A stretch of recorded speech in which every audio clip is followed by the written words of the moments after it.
Buenas noches. Hemos subtitulado el programa de hoy Ser o no ser para una mejor comprensión del tema que vamos a tratar. El mundo, el tipo de vida nuestro, está basado y substanciado en el curso espacio-temporal en el que transitamos. Embebido en los acontecimientos de ese movimiento espacio-temporal, el hombre olvida sus raíces, y sobre todo las raíces de su yo real, y más que ser en el mundo, simplemente está. Y ese estar le pone a merced de lo circunstancial y lo transitorio, o sea, en manos del sufrimiento y de la muerte. Olvida lo permanente en función de la imagen cíclica y cambiante que le ofrece su ojo exterior y su mente más física. Por otro lado, desde la más remota antigüedad, han existido sistemas de enseñanza que empujan al individuo, desde la superficie al interior de sí mismo, desde la potencialidad de su imaginación a la realización y actividad de esa misma potencialidad, o sea, a la progresiva liberación de sus ataduras, tanto físicas como emocionales, como mentales. Vivimos ahora, en nuestra sociedad contaminada, nuestra sociedad occidental, vivimos el ofuscamiento y la pesadez que, emanando de lo cotidiano, ahoga esa realidad profunda de la que hablábamos. Se aprenden demasiadas cosas inútiles, se compite por casi nada y se obstruye masivamente y particularmente el canal que conecta lo divino con lo humano. Las técnicas de las que hoy nos hablarán nuestros contertulios pertenecen a diferentes culturas, pero la finalidad de la misma es desempolvar nuestra dormida conciencia a través del método de la meditación. El problema está, pues, en elegir entre ser un individuo o simplemente estar en el mundo sin ningún sentido. Todo ello es una sugerencia para una mejor expresión vital. Escúchenlos. Voy ahora a presentarles a nuestros invitados, que les hablarán, pues, de meditación y conciencia. Con nosotros está Jacobo Grinberg, psicofisiólogo, profesor de psicología de la Universidad Nacional Autónoma de México. Ha escrito más de 36 libros. Carlos Ortiz, investigador de la relación existente entre las técnicas de meditación chamánicas de don Juan Matus y las del místico español San Juan de la Cruz. Antonio Carán, director de la Casa Tíbet México, representante oficial del Dalai Lama, experto en budismo tibetano. Y don Rodolfo Flores, chamán mexicano, maestro en meditación chamánica mexicana. José Colastra, finalmente, especialista de nutrición ortomolecular y además autor de bastantes libros, 15 libros, creo, ¿verdad, José? Más o menos, sí. Bueno, pues la primera llamada que vamos a hacer es una definición, yo quisiera que me hicierais, de conciencia. A ver, ¿qué es para vosotros conciencia? Para luego, porque se va a hablar mucho en este coloquio, entonces vamos a definir esa palabra. Jacobo, ¿quieres empezar? No se puede definir. O sea, está más allá de definiciones. Si se pudiera definir, estaría limitada o sería algo menos que la definición. Ten en cuenta, perdóname que te interrumpa, que aquí nosotros en Europa tenemos, no sé, muy marcada, no sé si vosotros también, como definición de conciencia algo referente a la moral. Por esto quería que lo aclarases. ¿Comprendes? No, bueno, claro. Que hicieras esa distinción. O sea, no, el término conciencia tiene una acepción, sí, como ética, volverse consciente de ciertas normas o las normas, pero realmente a eso no creo que nos refiramos cuando hablamos de conciencia, y es en ese otro nivel que no se puede definir. Podríamos decir que, por ejemplo, la cualidad de la experiencia es conciencia.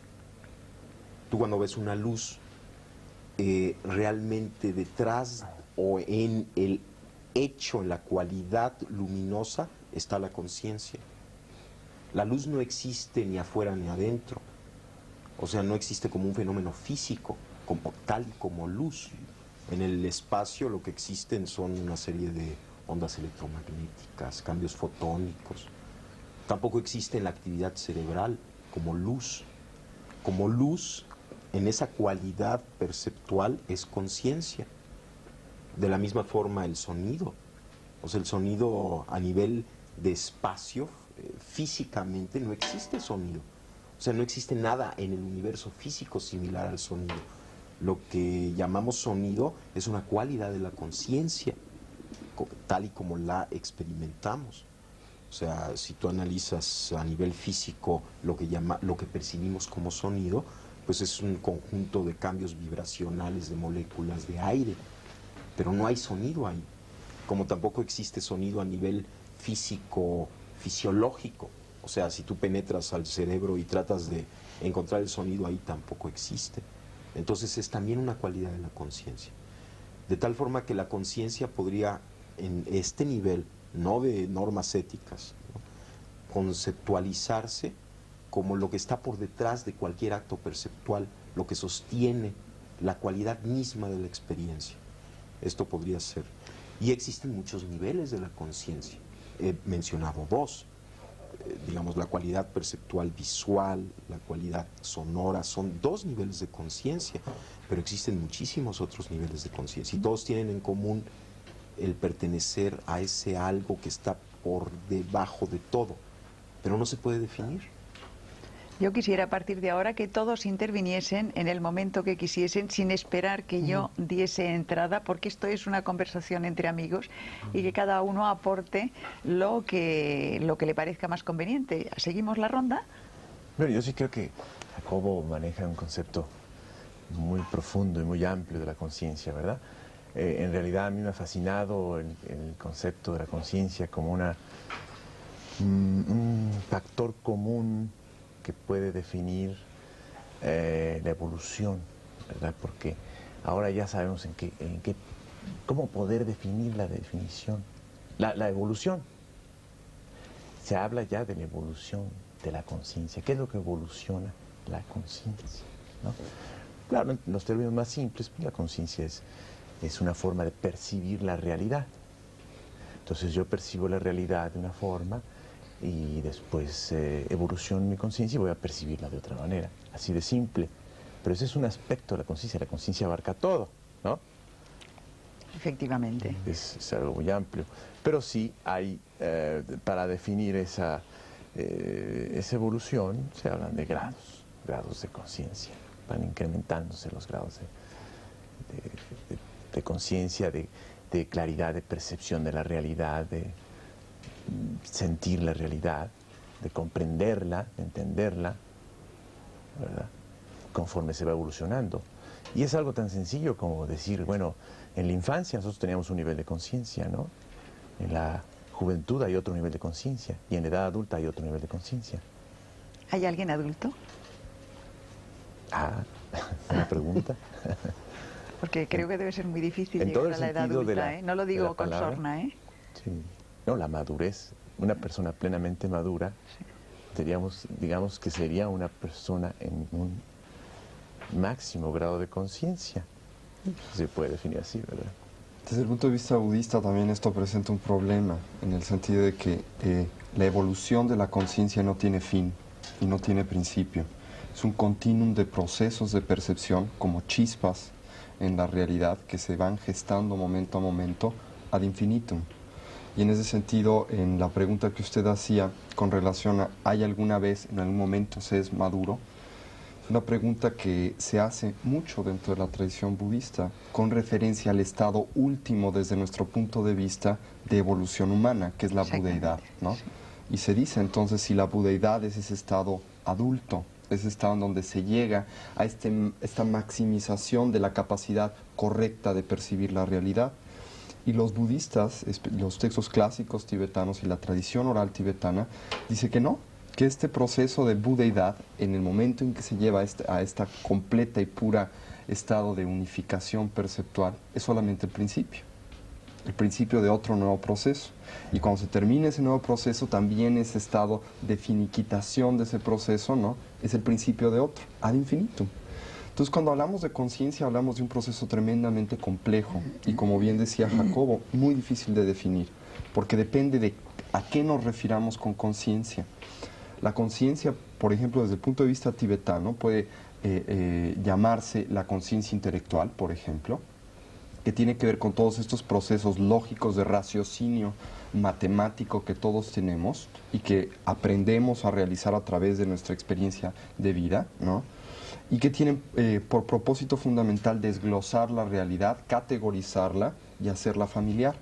Este es un tipo de conciencia, no la última, solamente un proceso de conocimiento. Pero hay un tipo de conciencia mucho más profundo, a la cual los tibetanos llaman yeshe. Y este tipo de conciencia la definen con una sola palabra: luminosidad. Y no es que sea una bola de humo luminosa que tengamos en algún lugar del cerebro y brille, sino es simplemente la capacidad de iluminar, en otras palabras, de hacer presente y de hacer parte de, un poco lo que definíamos como simplemente el conocimiento en sí, el darse cuenta. Y de hecho conciencia se puede traducir como este darse cuenta. Pero aquí volvemos a otro problema: ¿quién se da cuenta? ¿No? Entonces este es un problema que se trata mucho dentro de la tradición budista. No hay un punto central que se dé cuenta. Es un proceso unificado, pero muy complejo de definir también. Don Rodolfo, ¿cómo lo ve desde su punto de vista? Desde nuestro punto de vista chamánico, sin niveles académicos ni nada, lo vemos de la forma más sencilla. El despertar de la conciencia es encontrarse a sí mismo, y dentro de ese encuentro en sí mismo encontrar la luminosidad en el amor y en compartirlo hacia los demás por medio de la manifestación del espíritu, a través de el bien por el bien mismo. Es como nosotros lo concebimos, nada más. Colastra.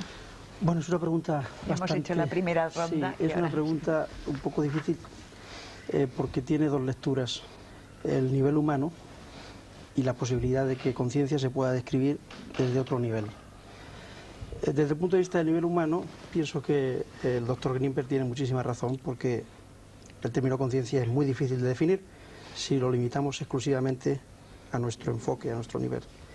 Pero desde un nivel trascendente, yo diría que conciencia, la cualidad que caracteriza de forma más precisa al término conciencia, es la de una presencia integrada, pues podríamos decir del verbo, es decir, de lo trascendente, de lo sutil, de lo que está más allá de lo contingente. Una presencia. Esa presencia se puede caracterizar pues por muchas cualidades y por muchos enfoques, pero en realidad es como si existiesen una serie de canales o de conductos a través de los cuales ese algo que también Carlos mencionaba, ese algo detrás percibe. La naturaleza de ese algo es la que los místicos han tratado de averiguar y han tratado de conectar, y eso les ha producido pues una serie de fenómenos que hemos llamado pues aparentemente milagrosos, pero creo que es una presencia integrada. Vamos a ver, me gustaría que cada uno de vosotros nos contaseis los sistemas que habéis aprendido o que practicáis para ese desarrollo de la conciencia, la metodología un poco, para que la gente sepa que hay diversos caminos y que incluso cada uno pueda escoger, digamos, que la sugerencia que vosotros lanzáis. ¿Quieres hablar tú, Jacobo? ¿Cómo no? Bueno, yo la técnica de meditación que más me gusta es la observación, porque el observador puede observarlo todo. O sea, todo el conjunto de cambios que ocurren, todas las modificaciones, todos los pues la infinita variedad de experiencias, todas ellas se pueden observar, y por lo tanto el observador es el que unifica. De tal forma que cuando tú aprendes a observar y cuando tú observas cualquiera de estos cambios desde esa referencia, el hecho mismo de poderlos observar te empieza a integrar. Por ejemplo, uno puede sentirse muy confuso o muy nervioso, ¿no?, en cierto momento. Bueno, uno, si recordara que puede observar el estado de confusión, el mismo instante en el que uno observa la confusión, se coloca en el punto de integración fuera de la confusión. Porque ¿quién es el que observa la confusión? Pues no puede ser nadie dentro de la confusión. Por lo tanto, en ese momento uno recuerda que la naturaleza propia está más allá de esa confusión.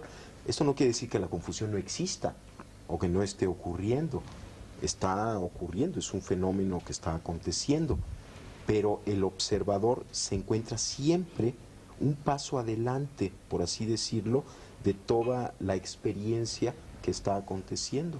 O sea, de la no identificación con la circunstancia.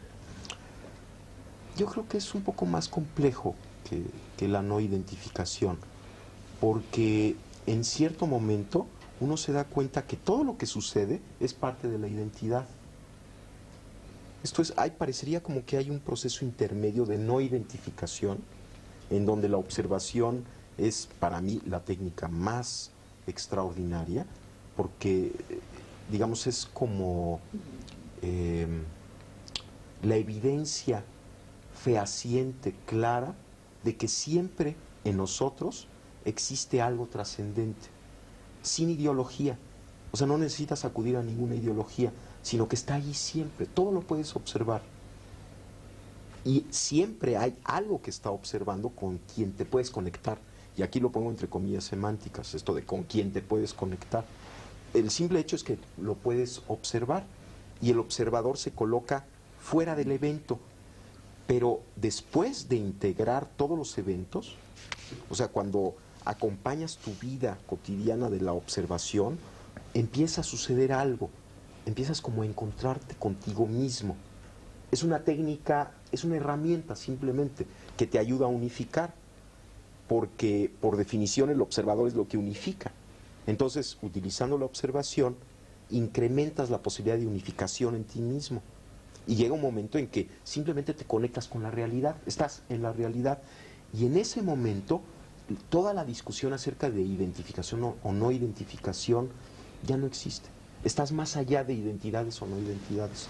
Pero tuviste que pasar por un periodo intermedio de desidentificación a través de la observación para llegar después a algo que es dificilísimo definir, lo que es ese contacto con la realidad. Porque ahí ya no hay ni afuera ni adentro, ni siquiera hay observador, ni observado, no hay observador ni observado. Simplemente eres tú mismo. Y todo lo que acontece, acontece. O sea, acontece. Y no importa, todo es igualmente importante. Sí, a mí me gustaría apoyar lo de Jacobo, pero dando la interpretación simbólica que da San Juan de la Cruz al respecto, que es muy claro.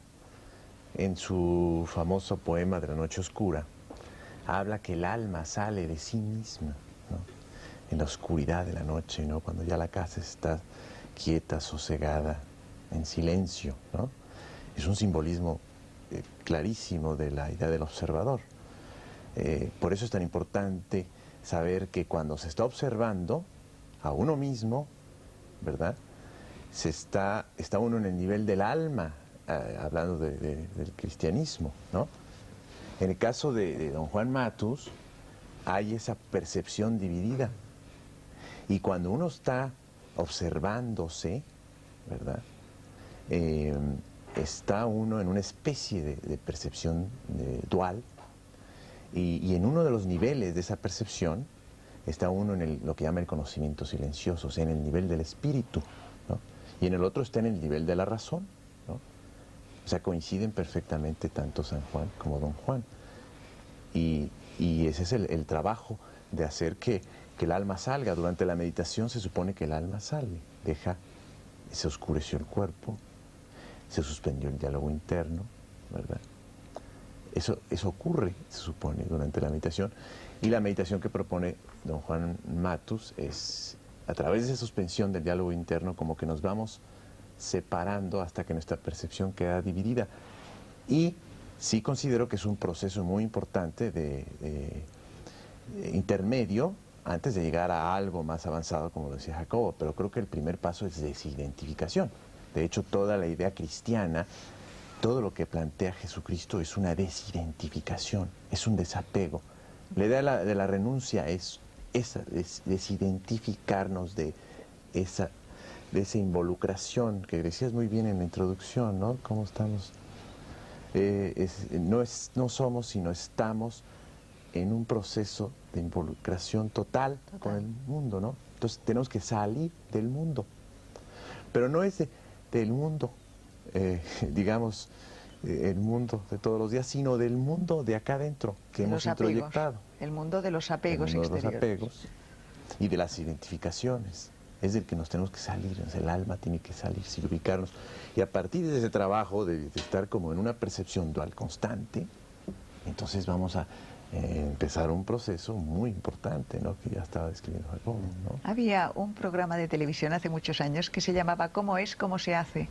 Pues esa es la pregunta que voy a lanzaros ahora a todos. Si quieres contárnoslo desde el punto de vista budista, luego volvemos y os vais interrumpiendo y vais comentando. Sí, claro. Y seguimos. Desde el punto de vista budista, definir un poco este proceso de trabajo interior o de trabajo psicológico, porque de hecho es un trabajo psicológico que desde el punto de vista budista está muy alejado de toda una metodología religiosa o una visión mística, es una transformación de nuestra percepción para percibir correctamente. Y si lo tuviéramos que definir en pocas palabras, creo que lo haríamos con 3. Primero, un proceso de concentración. ¿Qué es un proceso de concentración? Desde la perspectiva budista y de hecho desde la perspectiva psicológica, uno de los graves problemas en la percepción humana cotidiana, normal, común y corriente, es el hecho de que nuestra mente, por malos hábitos, ¿sí? Psíquicos o mentales, no puede estar en un solo momento y en un solo lugar integralmente. Esto quiere decir que constantemente brinca al pasado o brinca al futuro.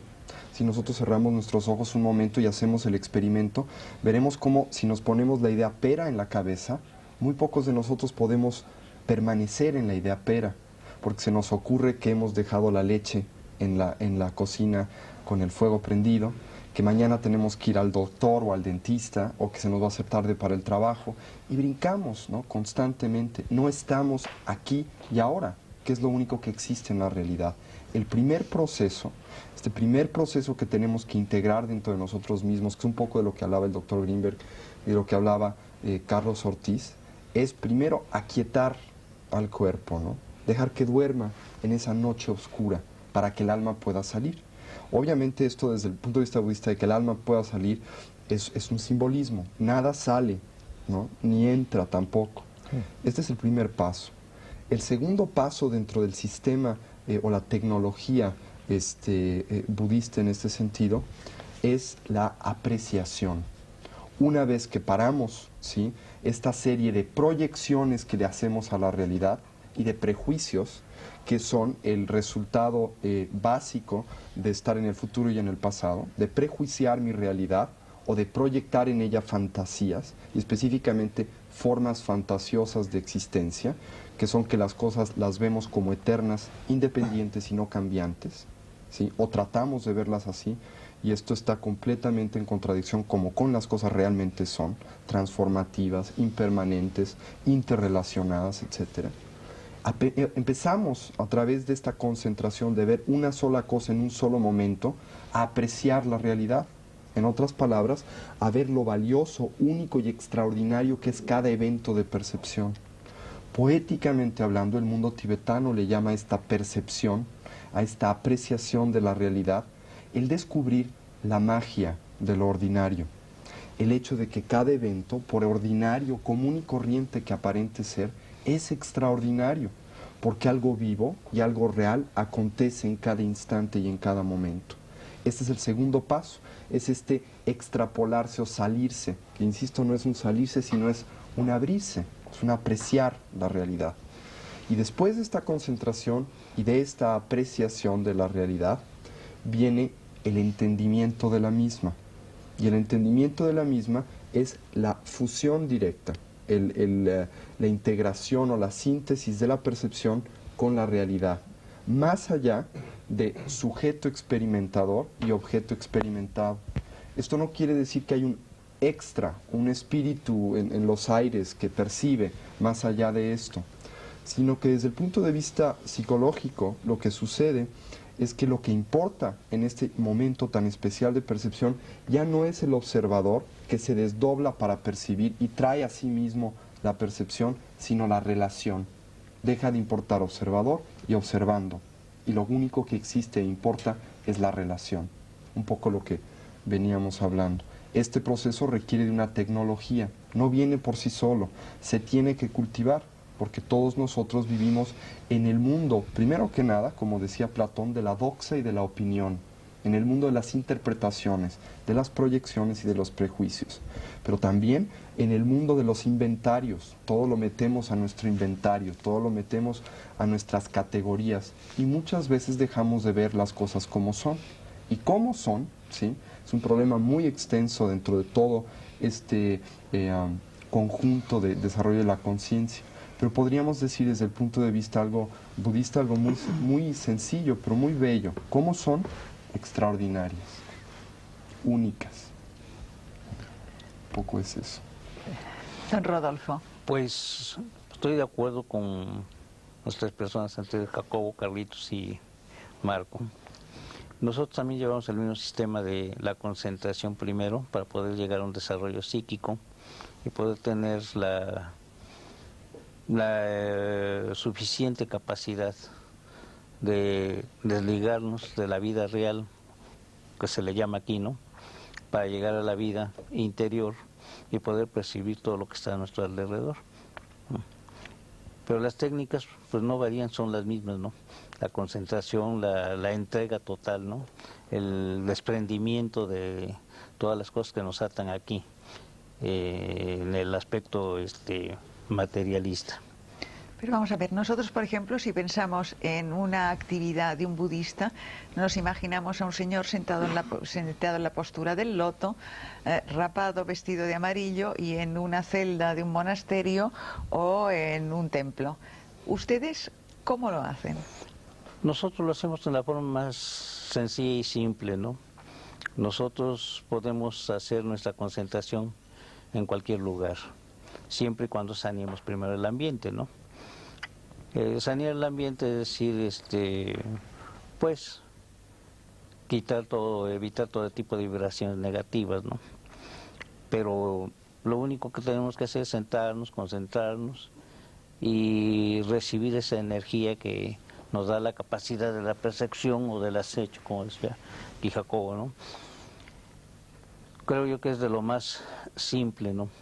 Que pues hemos heredado por el tradicionalismo, por lo que sea, ¿no?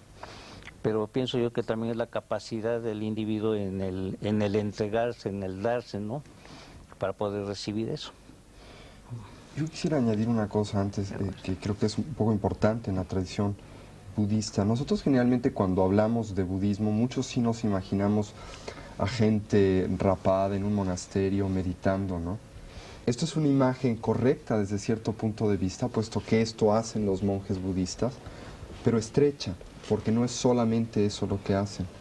La meditación, primero que nada, este proceso de desarrollo de la conciencia o de atención, primero que nada requiere una técnica que nos permita entrar en el mundo de la concentración. Para entrar en este mundo de la concentración tenemos que tener un laboratorio controlado. No podemos hacer un experimento a grandes planos si primero no lo hemos controlado en medios controlados de laboratorio. En otras palabras, nos tenemos que salir un poco del mundo discursivo, del mundo de ruido, del mundo de las presiones, del estrés, a un ambiente controlado. Segundo, tenemos que simplemente sentarnos. Yo disiento. ¿Tú disientes? Sí. No necesariamente pienso que debe ser un ambiente controlado. Desde el punto de vista budista se tiene que empezar así. Por eso es lo que quiero decir. Se tiene que empezar así porque si no se empieza en un ambiente controlado, son muy contadas las personas que tienen la capacidad de trascender este diálogo interior. Es muy fácil decir desde el punto de vista budista, bueno, concentrarse es nada más pensar en una cosa. Pero ¿cuántas gentes que dicen tener concentración pueden realmente fijarse en una sola cosa en un solo momento, a pesar de decir que están concentrados? Esta concentración trasciende el nada más tener una concentración para estudiar bien. Es una concentración mucho más profunda y técnicamente se define de una manera especial, pero es el principio. Después de que se ha logrado algún resultado en esto, entonces la meditación se convierte en lo que se llama meditación en acción. En otras palabras, que ya podemos ser conscientes en todo momento del día y en todo lugar. Nos podemos dejar crecer el pelo, podemos salir del monasterio, ¿sí? Y estar consciente hasta de que la mosca vuela. Pero Perdona, primero tenemos que empezar. Déjame que Sí. le tú tú estás diciendo que para empezar esas técnicas hay que retirarse del mundo, o se pueden hacer esas técnicas en medio de la Plaza Roja de Moscú, quiero decir. Para empezar estas técnicas, uno se tiene que retirar de su diálogo interior. Pero no del mundo. No necesariamente. Pero lo más momentáneamente. sencillo, lo más sencillo, lo más útil es hacerlo, ¿no? Si estamos en medio de la Plaza Roja y somos guardias y nos están dando órdenes, es muy difícil que tengamos el tiempo, la conciencia de hacerlo. No imposible, y hay técnicas para hacerlo dentro del budismo, pero es difícil. El budismo es un sistema tremendamente realista. Entonces dice, ¿no? Es muy fácil andar en bicicleta, pero si ustedes no primero aprenden con 2 rueditas, luego le quitan otra y luego el padre lleva la bicicleta, pues sí, habrá alguien que pueda andar a la primera, pero será el 1%. Sin embargo, hay muchas más vías aparte del budismo. Sí, La vía chamánica es una de ellas, ¿no? La que tú y otras vías, ¿no? crees. Yo creo que la conciencia es una paradoja. Es una paradoja verdaderamente iluminadora, porque el observar la realidad y ser consciente al mismo tiempo de los propios procesos internos puede llegar a clarificarnos el horizonte. ¿Cuántas personas encuentran un fenómeno, por ejemplo, tan esquivo de investigar, precisamente de crear condiciones de laboratorio o de control, como decía Antonio, en el fenómeno de la sincronicidad, que ya estudió Gustav Jung? Es decir, hay como una especie de camino de doble vía. Por una parte hay una observación de lo exterior y por otra parte otra observación de lo interior. ¿Cuántas veces un sueño, una visión onírica, nos plantea una imagen que después se refleja en el exterior y nos confirma que el exterior y el interior son la misma cosa? Entonces, yo pienso que el fenómeno o el intento de llegar a una trascendencia y a un desarrollo de la conciencia está basado precisamente en la observación y la comprensión y la aceptación de esa paradoja. Y el saber que podemos situarnos en la percepción exterior y en la percepción interior. Y el saber también que, en definitiva, en un nivel trascendente son la misma cosa. Entonces, si partimos de esa base, y sobre todo en el aspecto de la educación, en la cual Jacobo es un experto en el tema de trabajo con niños, nos damos cuenta de que, pues simplemente se trata de educar la observación, de saber qué es lo que vemos y qué es lo que ve dentro de nosotros. ¿Tú practicas alguna técnica especial? Sí, yo utilizo, en el tema meditación, utilizo la meditación con cristales de cuarzo. Porque pienso precisamente que una forma muy fácil de desarrollar ese tipo de contacto es la observación. La observación del nexo que hay, de la unión real, de la red que es la que está formada entre el ser humano concreto y todo lo que le rodea, el continuo que le rodea. Jacobo, te hemos dejado antes a mitad, a vosotros dos os hemos dejado a mitad de contar vuestra propia interpretación, vuestra propia actividad dentro de este tema. Bueno, yo creo que... no sé cómo decir lo que estoy sintiendo o lo que estoy pensando. Yo pienso que hay que encontrarse a uno mismo. Y en esto estoy totalmente de acuerdo con don Rodolfo. Y en este encontrarse a uno mismo, todo adquiere significado. Y entonces, tanto lo que sucede en el mundo como lo que sucede dentro de nosotros es integrado, es parte ya de un encuentro, se ve desde ahí. Es delicioso el momento en el que uno pierde todo concepto y toda preconcepción y todo aparece fresco y todo es nuevo. Y esta observación de momento a momento, como decía Tony, acontece. Pero hay algo que está detrás de esta percepción y que yo no puedo pensar que no exista. Y es uno mismo, que no es el ego.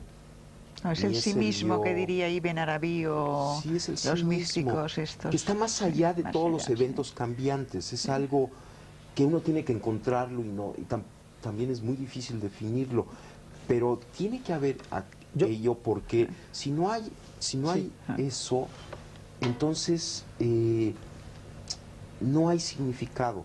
Y yo pienso que el significado es muy importante. Y tampoco me estoy refiriendo a un significado lineal o restringido. Pero yo indiscretamente te preguntaba cómo lo haces, qué técnica usas, Mira, qué es lo que quería saber claro, de que los que faltabais ahora para...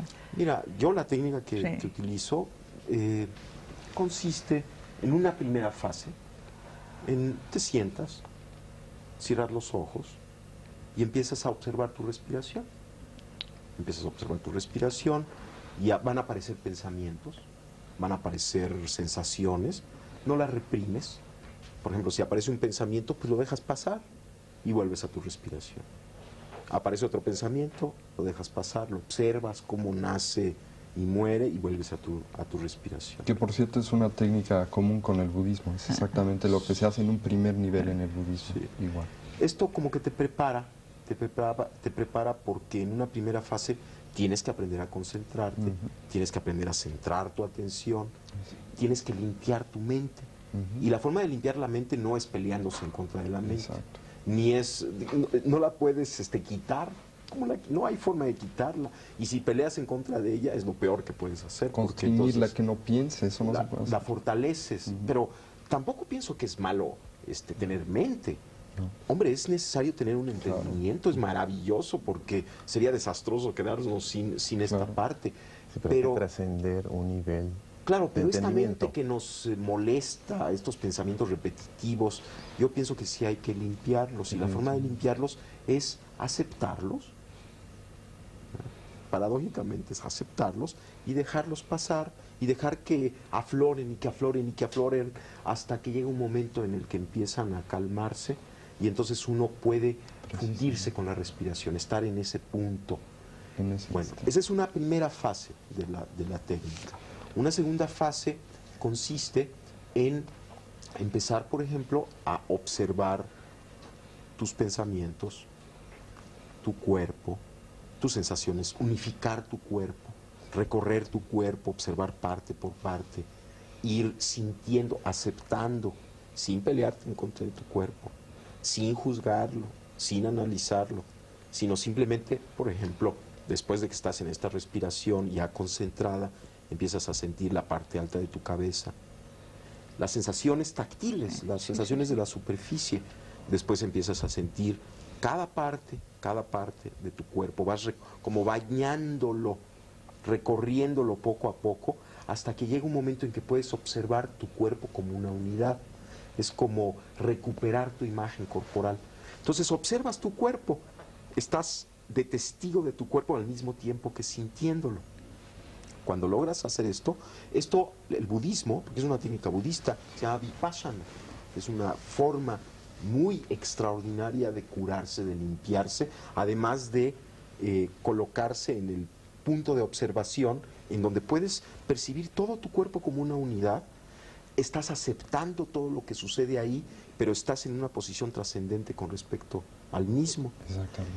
El siguiente paso es empezar, en la técnica que yo practico, es empezar a activar una percepción simultánea, de tal forma que percibes todo tu cuerpo, con todas sus sensaciones corporales, y simultáneamente tu respiración. Exactamente. El siguiente paso implica, por ejemplo, poner atención a tus pensamientos. Entonces, percibes tus pensamientos, qué pensamientos hay, qué relaciones hay entre un pensamiento y otro, qué redes de pensamientos acontecen, y las percibes con la misma actitud que percibiste tu respiración y tu cuerpo, sin juicios, sin análisis, aceptando todos los pensamientos que acontezcan, pero colocándote de testigo de los mismos. Estás al mismo tiempo sintiendo, viviendo tus pensamientos, pero en el punto de trascendencia con respecto a ellos. La siguiente fase implica observar simultáneamente tu cuerpo, tu respiración y todos tus procesos mentales. Una observación simultánea.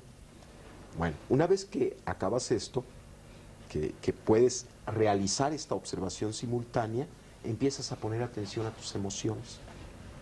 ¿Qué cambios emocionales hay? ¿Cuáles son los tonos emocionales, la luminosidad emocional, las cualidades de la emoción? Y observas tus emociones con la misma actitud con la que observaste tus pensamientos, tu cuerpo y tu respiración. Cuando logras esta observación de tus emociones, observa simultáneamente tu respiración, tu cuerpo, tus pensamientos y tus emociones. Después empiezas a observar de la misma forma tus imágenes internas, hasta que logras una percepción, una observación igual que como observaste el otro, sin juicio, sin análisis de tus imágenes internas, y haces simultánea la observación de tu respiración, tu cuerpo, tus pensamientos, tus emociones y tus imágenes internas. Pero El siguiente paso consiste en observar los sonidos del medio ambiente y observarlos de la misma forma en la que observaste tus pensamientos, tus emociones, tu cuerpo, y hacer una observación simultánea de medio ambiente, cuerpo, emociones, pensamientos, etc. Después, observar el mundo visual. Llega un momento en que cuando puedes hacer una observación simultánea de todos los componentes de tu experiencia, sucede algo extrañísimo. Hay una especie de umbral que se atraviesa y te conectas contigo mismo. Pero ¿quién es el ti mismo con quien te conectas? No se puede describir, porque está unificando todo aquello. De alguna manera, la técnica de incorporar observación a la observación y de hacerla simultánea te hace llegar a un umbral en donde todas las concepciones que tenías de ti mismo desaparecen y te conectas con algo que está más allá de esas concepciones, pero mucho más cerca de ti mismo que nunca antes. Y te das cuenta además que ese ti mismo es inseparable de la totalidad. ¿Y qué es la Pero totalidad? ¿Y qué es la totalidad? todo eso son condiciones de laboratorio, Exactamente. condiciones de control. Yo voy más allá, que son válidas y perfectamente útiles, pero yo voy más allá. Es que la conciencia se puede buscar también en la observación diaria de cualquier evento que a nosotros nos sucede. Pero perdón, es exactamente lo mismo. Sí. Bueno, en el sí. momento en que logras la observación del mundo visual, del mundo auditivo, de tu cuerpo, Entonces, estás puedes en integrar. cualquier lugar, en cualquier situación, y estás observándolo desde el mismo punto de referencia. consciente. Lo único que se dice es que si no hay un proceso previo de capacidad de atender, entonces en lugar de atender, en lugar de observar, nos estamos yendo con las cosas. Un poco lo que decía Jacobo para profundizar nada más una cosita. Yo diría que más bien de lo que se trata es de trabajar sobre el tema educativo, Sí, porque claro. me parece que el niño tiene la frescura suficiente, la capacidad suficiente en un sistema educativo idóneo para ver todo esto como una cosa totalmente natural. De acuerdo. La forma en la que el niño percibe la realidad es totalmente instantánea y directa. Entonces estamos hablando y estamos dando la sensación o la imagen de que necesitamos este proceso. Y posiblemente lo que necesitemos no es este proceso, sino no degradar una capacidad natural que tenemos desde que llegamos al mundo y que podemos ir ampliando progresivamente. Pero es otro tema. Esto depende. Perdona que diga, pero como este programa lo hacemos para personas que deben estar hechas una ruina, entonces casi mejor Pero es que no damos hablemos damos de la niños. impresión de que Sí. necesitamos No, para adultos, digamos, mejorarnos. estábamos contando un Eso poco es. la historia. Me Claro. perdonáis, pero Carlos Ortiz no ha dicho Me su gustaría parte mucho en este tema. continuar con el simbolismo, ¿no?, de San Juan de la Cruz. Es importante aclarar que en ese proceso de separación estamos hablando de todo, del desapego, de la desidentificación. Para poder observar está uno desapegándose, salir de uno mismo, ¿no? Dice San Juan de la Cruz en su poema. Para eso hay que hacer la noche oscura del sentido, es decir, de los sentidos, de las emociones Qué tranquiliza. que se da en la meditación. O se puede dar instantánea, porque hay que hablar de la meditación momentánea e instantánea, vamos a decirlo así, ¿no? Se tiene que dar la noche oscura del entendimiento, o sea, se ve la realidad sin juicio, y ahí se entra la percepción directa. Ahí está. Por eso hay que hablar de ese tipo diferente de Claro. meditación, pero que hay que entrenarla en el laboratorio, como dices, en la meditación de sentado, ¿verdad? Y se da la noche oscura de la memoria, o sea, de ubicarse en el aquí y el ahora, olvidarse del pasado y olvidarse del futuro, así tiene que ser, ¿no? Y también la noche oscura de la voluntad, en cuanto a esa suspensión momentánea de esa voluntad reactiva, ¿verdad? Se suspende de pronto, por un momento. Entonces, ya nos ubicamos en dos tipos de meditación, una que es de sentados, ¿verdad? donde se nos va a facilitar ese entrenamiento de qué, de hacer noche oscura, de todo nuestro cuerpo y mente, para podernos salir, es decir, desapegarnos.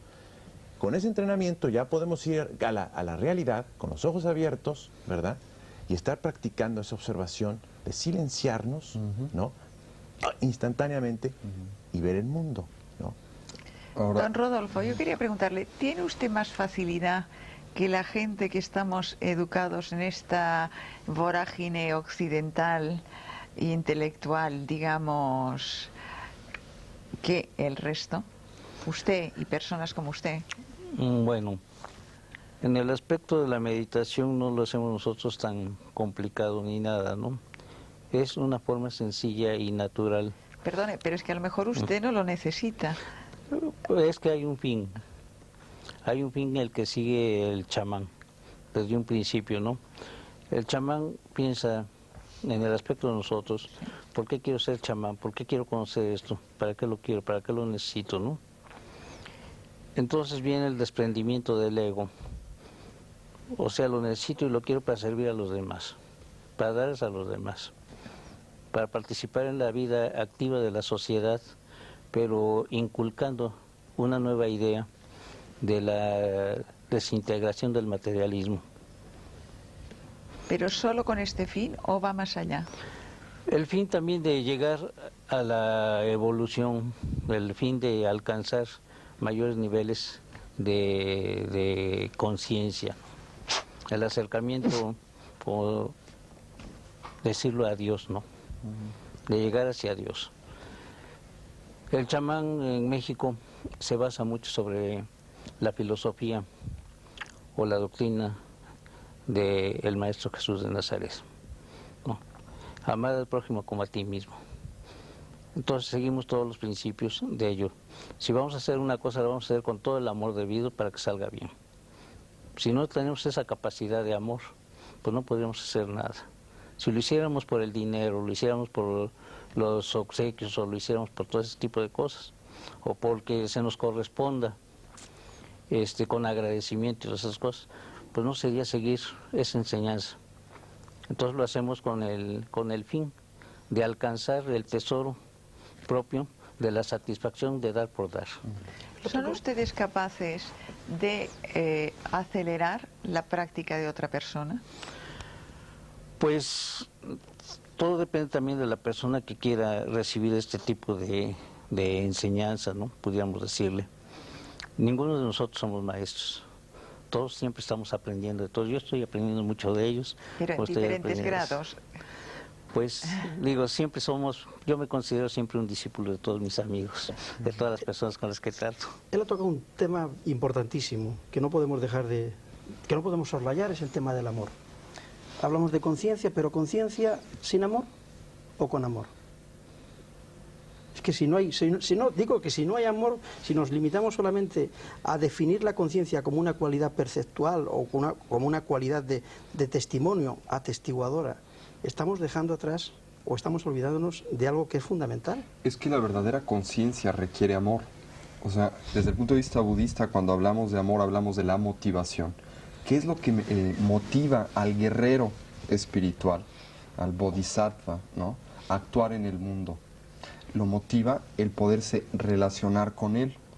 Pero aquí hay algo muy importante desde el punto de vista de la tradición budista, que la motivación es fundamental, el querer ayudar, el querer aportar nuestro conocimiento en pro o en beneficio del prójimo.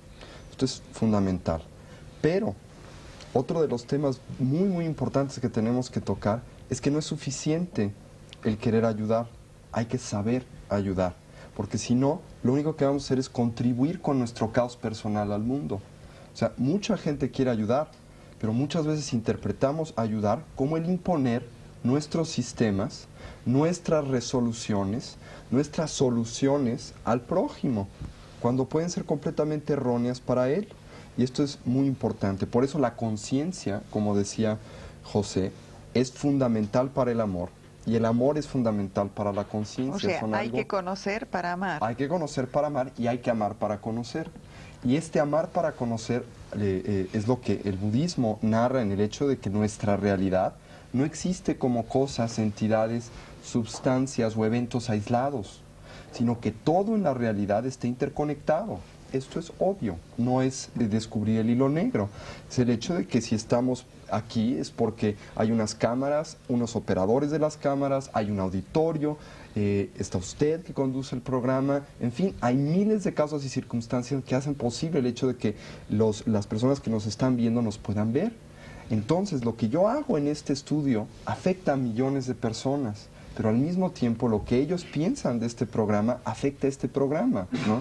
Entonces, mi motivación tiene que ser poder ayudarlos a ellos. ¿Cómo? Agradándoles para que el programa pueda existir, ¿no? En otras palabras, este conocimiento de cómo existen las cosas, esta sabiduría, esta conciencia, que es esta interrelación, me brinda amor, porque obviamente cuando me doy cuenta que todo está interpenetrado, que todo se interrelaciona, me tiene que interesar todo, porque si no me interesa todo, tampoco me puede interesar yo. Es un poco lo que el Dalai Lama dice que es el egoísmo educado o el egoísmo sabio, a diferencia del egoísmo estúpido. Es el quererme ayudar sabiendo que para poderme realmente ayudar tengo que ayudar a todo lo demás. Y esto es muy importante. Pero sí quería hacer esta aclaración. Estoy de acuerdo completamente con lo que hemos dicho, pero que no es suficiente querer ayudar. Hay que saber ayudar, porque si no se corre muchas veces el peligro de, a la manera, por ejemplo, medio oriental, de querer imponer al infiel lo que está bien, porque esto lo va a liberar, ¿no? Y entonces pues vamos a matar a todo mundo, etcétera. El problema que acabas de nombrar no es tanto de una imposición, sino de un desconocimiento de su propia ley, que no es lo mismo. ¿Eh? Yo quisiera decir algo. Yo me refería a un umbral.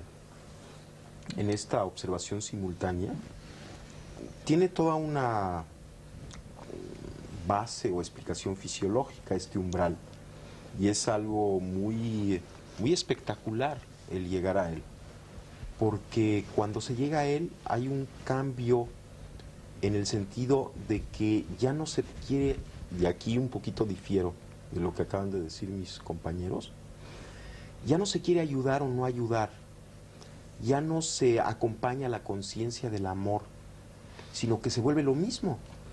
Pero esto ya es un paso muy evolucionado. No hay ni conciencia ni amor, simplemente hay esta realidad. El ser. Pero aquí ya y hablas es de todo fútbol. amoroso, Sí. no tiene una cualidad de amor añadida, sino que es lo mismo. Pero ahí estás hablando ya de la iluminación en sí.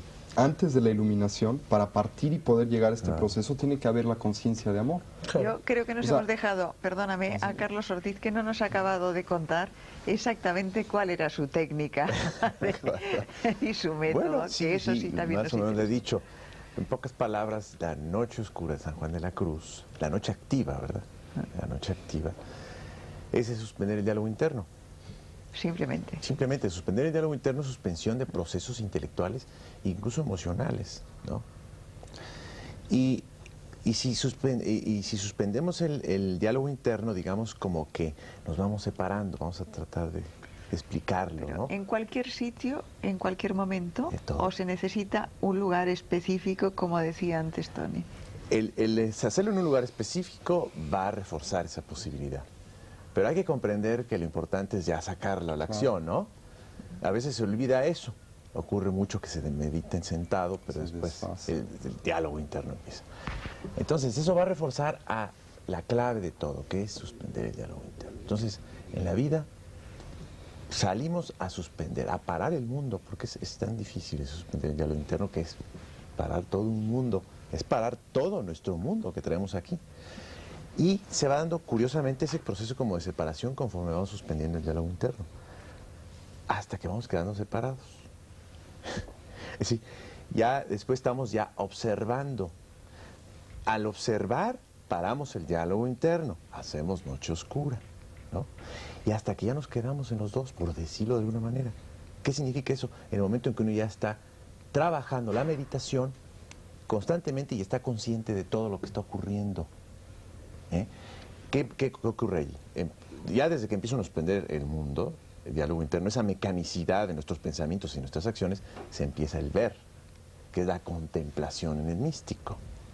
Y empieza a ver uno los significados profundos de la existencia. ¿Por qué? Porque ya está uno en la percepción directa del mundo. Antes uno veía con el filtro, decía don Juan, que estábamos siempre un paso atrás, ¿no? Porque entre yo y el mundo está la descripción que tengo en mi cabeza. Entonces estoy viendo el mundo a través de un filtro, ¿no? Entonces hay que apagar ese filtro a través de la suspensión del diálogo interno. Ya veo directamente, ¿verdad?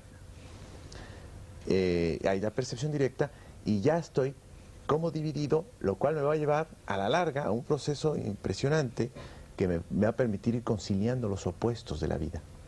O sea, si logro mantener esa posición de meditación activa, de estar en dos lugares al mismo tiempo, como dice don Juan, estar en el lugar del conocimiento silencioso y de la razón al mismo tiempo, si mantengo esa posición, se empiezan a conciliar los opuestos de la vida y empieza uno a ver la vida de otra manera. Así es. Yo Esa es quería un poco saber... la paradoja que yo mencionaba Sí, antes al de la principio. conciencia de doble vía. Ahora, yo quería preguntaros una cosa. La ¿Una paradoja. mayor adquisición de conciencia es de alguna manera un mayor desarrollo energético? ¿Hay una relación entre conciencia y energía?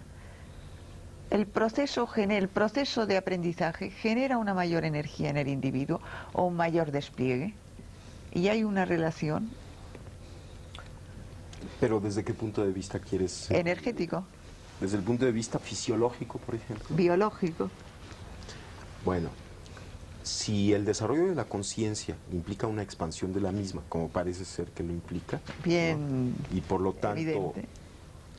la expansión de la conciencia implica que cada vez te abres a mayores y mayores realidades, las haces tuyas, dejas de estar separado de mayores y mayores realidades, y en eso es la expansión de la conciencia. O sea, tu conciencia primero era la consecuencia o la consideración de que tu yo estaba restringido a tu cuerpo. a Yo tu no me estoy personalidad. refiriendo solo a esto, ¿eh? Yo me estoy refiriendo a niveles energéticos Sí, sí. concretos. Sí, ahí voy. Sutiles. Entonces, si la expansión de conciencia implica el incorporar lo que antes era externo a ti como parte de ti mismo, ¿sí? Si esto es así, entonces definitivamente